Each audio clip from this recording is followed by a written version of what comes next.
Hello everyone. Myself Sravyaja Valsakumar, Assistant Professor, Department of Civil Engineering, Vedavyasa Institute of Technology. Today I am here to give a tech talk on maintenance and repair of buildings. This talk includes introduction, maintenance, necessity of maintenance, importance of maintenance, repair and conclusion. Concrete construction is generally expected to give trouble-free service throughout its design life. However, these expectations are not realized in many construction due to structural deficiency, material deterioration, unanticipated overloadings or physical damage. Premature material deterioration can arise from a number of reasons. The most common being when the construction specifications are violated or when the facility is exposed to harsh environment than those expected during the planning and design stages. Physical damage can also arise from fire, explosion, as well as from restraints both internal and external against structural movement. Except in extreme cases, most of the structure require restoration to meet its functional requirement by appropriate repair techniques. Coming to maintenance. Maintenance can be defined as the set of activities developed to ensure proper running of equipment and systems, ensuring that technical intervention is taken at the right time with right scope and in accordance with good technical practices and legal requirements. Maintenance is preventive in nature. Activities including inspection and works necessary to fulfill the intended function or to sustain original standard of service. The maintenance of structure is done to meet the following objectives: prevention of damages due to natural agencies and to keep them in good appearance and working condition, repair of defects occurred in the structure and strengthen them if necessary. Necessity of maintenance. The causes which necessitate the maintenance affects the service and durability of the structure as follows: atmospheric agencies, normal wear and tear, failure of structure. Atmospheric agencies. Rain. It is the important source of water which affects the structure in following ways. First one is physical. Expansion and contraction. The material is subjected to repetitive expansion and contraction while they become wet and dry and develop the stresses. Next is expansion of water.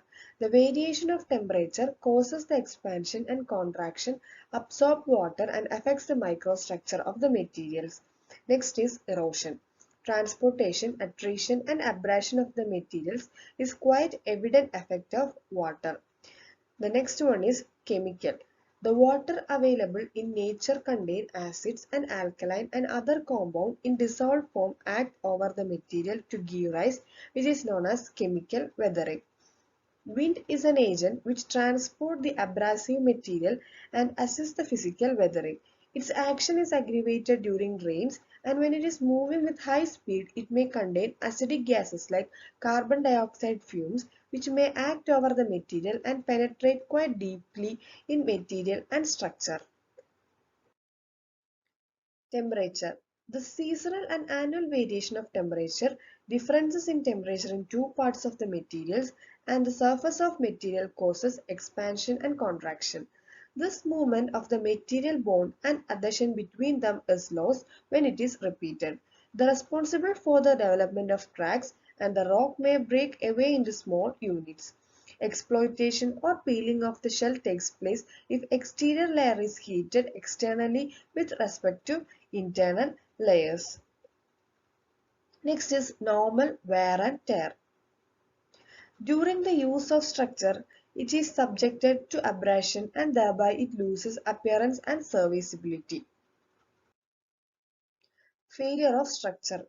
Failure is defined as the behavior of structure not in agreement with expected condition of stability or lacking freedom for necessary repair or non-compliance with desired use and the occupancy of the completed structure. In field, it may result in visual collapse of the structure or even suspension of the services. The causes of failure may be broadly grouped as improper design due to incorrect, insufficient data regarding use, Loading and environmental condition, selection of material and poor detailing. Next cause is defective construction, means poor materials, poor workmanship, lack of quality. Then is improper use of structure. Overloading, selecting the structure for the use for which they are not designed, such as deteriorating environment due to impurities from industrial fuel burning, seawater minerals, chemicals, storage of chemicals, etc. Next is lack of maintenance, means lack of upkeep, proper protection, precaution and preservation deteriorated the structure, which may result in failure. Coming to importance of maintenance, it improves the life of structure. Improved life period gives better return on investment, better appearance and aesthetically appealing, better serviceability of elements and components, leads to quicker detection of defects and hence remedial measures, prevents major deterioration and leading to collapse. It ensures safety to occupants, also ensures feeling of confidence on the user. Repair. Repair is the technical aspect of rehabilitation. It refers to modification of a structure partly or wholly which is damaged in appearance or serviceability. Stages of repair. Repair of concrete structure is carried out in following stages. First one is removal of damaged concrete. Second one, pre-treatment of surfaces and reinforcement. Third one, application of repair materials. And the fourth one is restoring the integrity of individual sections and strengthening of structure as a whole. The first step is removal of damaged concrete. Prior to the execution of any repair, one essential and common requirement is that the deteriorated or damaged concrete should be removed. Removal of defective concrete can be carried out using tools and equipments, the type of which depend on damage. Normally, the removal of concrete can be accomplished by hand tools, or when that is impractical because of the extent of repair, it can be done with a light or medium weight air hammer fitted with a spade-shaped bit. Care should be taken not to damage the unaffected concrete portions. For cracks and other narrow defects, a saw-toothed bit which will help achieve sharp edges and a suitable undercut. And the second step is pre-treatment of surfaces and reinforcement. The preparation of a surface or pre-treatment for repair involve the following steps. Complete removal of unsound material, undercutting along with the formation of smooth edges,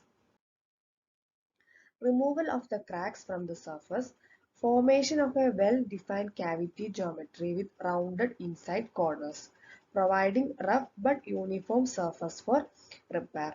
The cleaning of all loose particles and oil and dirt out of the cavity should be carried out shortly before the repair. This cleaning can be achieved by blowing with compressed air, hosing with water, acid etching, wire brushing, scarifying, or a combination. Brooms or brushes will also help to remove loose material. Next step is application of repair materials. After the concrete surface has been prepared, a bonding coat should be applied to the entire cleaned exposed surface. It should be done with minimum delay. The bonding coat may consist of bonding agents such as cement slurry, cement sand mortar, epoxy mortar, resin materials, etc. Adequate preparation of surface and good workmanship are the ingredients of efficient and economic repair. The last step is repair procedure. The repair of cracked or damaged structure is discussed under two distinct categories, namely ordinary or conventional procedures and special procedures using the latest techniques and newer materials such as polymers, epoxy resins, etc. A repair procedure may be selected to accomplish one or more of the following objectives: to increase strength or restore load carrying capacity, to restore or increase stiffness, to improve functional performance, to provide water tightness, to improve appearance of concrete surface, to improve durability, and to prevent access of corrosive materials to reinforcement. Coming to conclusion. In course of time with aging, distress would appear in structure as a natural phenomenon. This natural metamorphosis is due to natural wear and tear. These structures need immediate attention for ascertaining the causes of their distress, for proper diagnosis and selection of methodology for proper solution and repair of the structures. Maintenance is a continuous cycle involves every element of building science, namely structural, electrical wiring, plumbing, water supply, sanitation, finishes in floors and walls, roof terrace, surface, platform or veranda, lift, doors, windows and other elements. Inspection and works necessary to fulfill the intended function or to sustain original standard of service of a structure is important for its long life. Thank you.